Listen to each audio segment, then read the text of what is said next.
बोले गौरी शंकर भगवान की जय।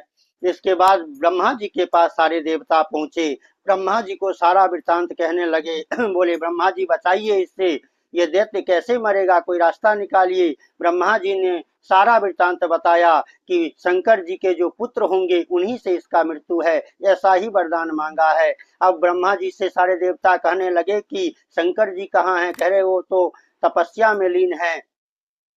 ब्रह्मा जी सारे देवता कहने लगे फिर अब कैसे मर सकते हैं। ब्रह्मा जी ने कहा अवश्य मरेगा, जरूर मरेगा, लड़की तैयार है, दूल्हे को तैयार किया जाए। उन्होंने कहा दूल्हा क्या कर रहे हैं, तो तपस्या में लीन है। उन्होंने कहा कि तपस्या में, उनको तपस्या से उठाना पड़ेगा। सभी देवता कहे जो तपस्या से बाबा को उठाने जाएगा तारकासुर बाद में मारेगा, पहले बाबा ही मार देंगे। उन्होंने ब्रह्मा जी ने कहा आप लोग मत जाइए, कामदेव को भेजिए। कामदेव को आवाहन किया गया, ब्रह्मलोक में कामदेव आए।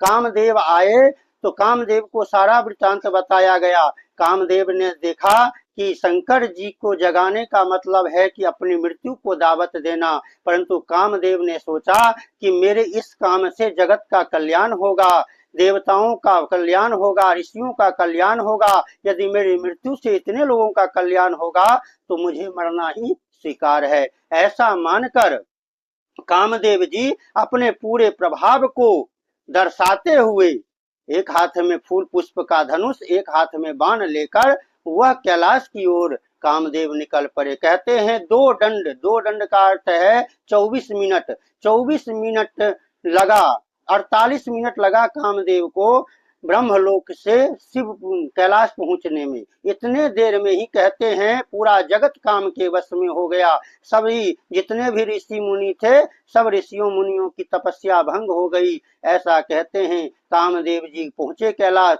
वहां जाकर आम के पल्लों के पीछे कामदेव छुप गए और छुपकर अपने धनुष पर बाण का संधान करके और भगवान शंकर के तीसरे नेत्र जो अग्नि नेत्र अग्नि है उनके ऊपर अपने बाणों को छोड़ दिया। शंकर जी गोस्वामी जी लिखते हैं तब शिवती सर नयन उघारा, जलत काम सब जय संसारा। कामदेव जी शंकर जी के इस नेत्र पे जब बाण छोड़े तो शंकर जी का नेत्र खुल गया और नेत्र के खुलते ही देखने लगे किसने बाण मारा है। आम को पल्लों के पीछे कामदेव को दिखे और देखते ही कामदेव जी वहां जलकर भस्म हो गए।